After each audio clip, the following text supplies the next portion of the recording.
Masayahing lahi ang mga Pilipino. Laging nakangiti. Laging nakakahanap ng dahilan para tumawa. Pero sa likod ng mga ngiti at pagtawa, may nakatago ring mga hikbi na bunga ng hirap ng buhay. Kayod tayo ng kayod, pero hindi natin maabot ang ganap na maginhawang buhay.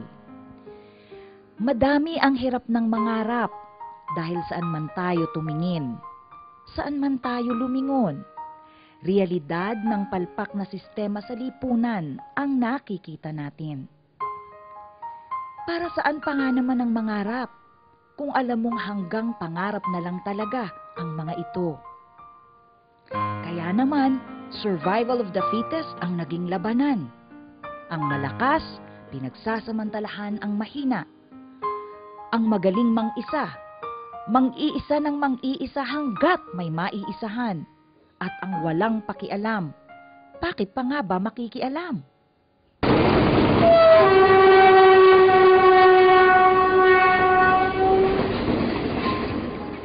Kawawa naman ang Pilipinas, dapang-dapa na.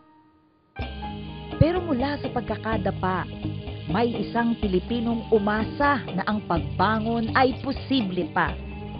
May isang naniwala na pangarap nating araw ay sisikat na. May isang Pilipinong nagpakita ng malasakit at pag-ibig sa bansa. Sino pa? Siya. Si Brother Eddie Villanueva ang muling nagbalik sa uso ng pagmamahal sa bayan. Sa panahon ng survival of the fittest, kung saan kanya-kanya ang mga Pilipino, siya ang nagturo ng pagmamahal, hindi sa sarili, kundi sa kapwa Pilipino.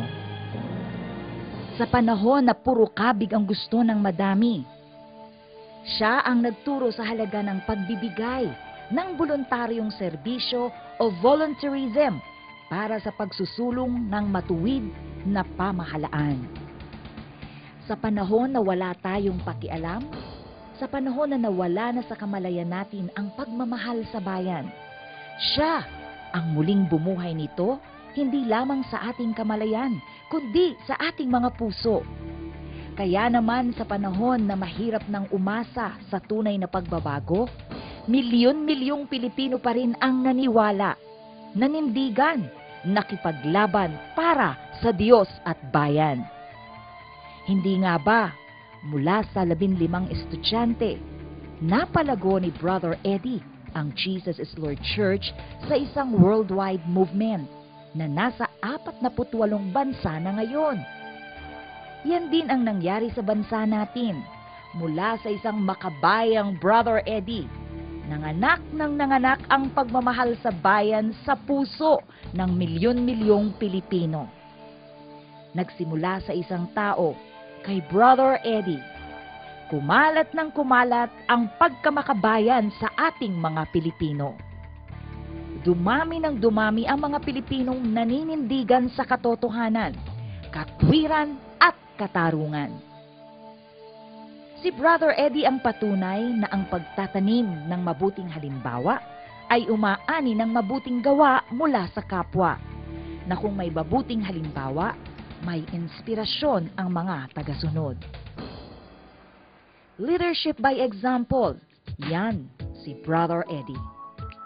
Sa panahong gaya nito, mahigbiman sa ating lahat. Nakahanap tayo ng dahilan para sa ngiti, kasiyahan at kagalakan. Ano ang dahilan? May Brother Eddie na patuloy na nagtuturo sa atin para magpatuloy na manalangin para sa matuwid na pamumuno. Patuloy na umasa para sa pagbabago at patuloy na magmahal sa ating inang bayan. May pag-asa pa ba tayo? Eddie, oo! Dahil yan kay Brother Eddie, ang ating napapanahong makabayang Pilipino.